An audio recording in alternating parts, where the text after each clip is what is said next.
লন্ডনের বার্কিং হলে আয়োজিত এক মর্যাদাপূর্ণ অনুষ্ঠানে মেয়র মঈন কাদরী তার মেয়াদকালে উজ্জ্বল অবদান রাখা ২৫ জন স্বেচ্ছাসেবী, সমাজসেবক, পৃষ্ঠপোষক ও সমর্থককে আনুষ্ঠানিকভাবে সম্মাননা প্রদান করেছেন।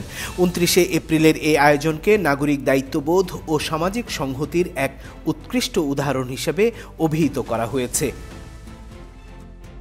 যারা সম্মানিত হয়েছেন সেই ২৫ জনের অনেকেই প্রবাসী বাংলাদেশি, কেউ কেউ ব্রিটিশ বংশোদ্ভূত।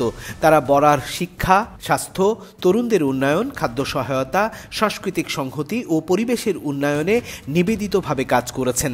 তাদের সম্মিলিত অবদান বরাককে আরও মানবিক, সহনশীল ও প্রগতিশীল করে তুলেছে।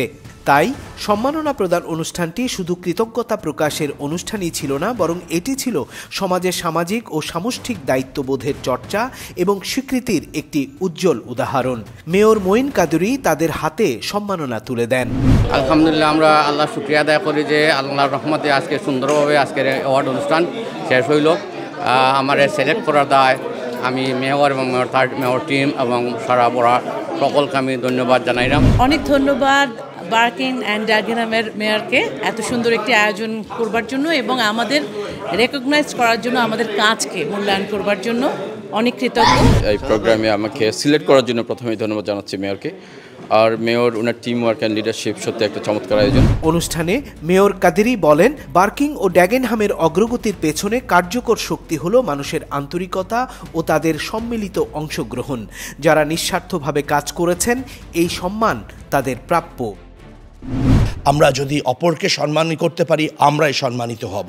আমাদের এই কমিউনিটিটা খুবই ছোট্ট কমিউনিটি। আমরা ভেদাভেদ ভুলে, আমাদের ধর্মান্ধতা ভুলে, আমাদের সংস্কৃতির বৈরতা ভুলে আসেন, আমরা আসলেই ভ্রাতৃত্বের বন্ধনে আবদ্ধ হই। মেয়র আরও বলেন, এই নেতৃস্থানীয় নাগরিকরা আমাদের মূল্যবোধের প্রাণবন্ত প্রতিফলন। তাদের কর্মপ্রেরণাই সমাজকে দৃঢ় ভিত্তির উপর স্থাপন করেছে। অনুষ্ঠানে আগতরা বলেছেন, এই সম্মাননা অনুষ্ঠান সমাজের সম্মান, কৃতজ্ঞতা এবং অংশগ্রহণমূলক মূল্যবোধের চর্চা জাগ্রত করেছে, যা ভবিষ্যৎ প্রজন্মের জন্য একটি নৈতিক অনুপ্রেরণা হয়ে থাকবে। Politika TV, London.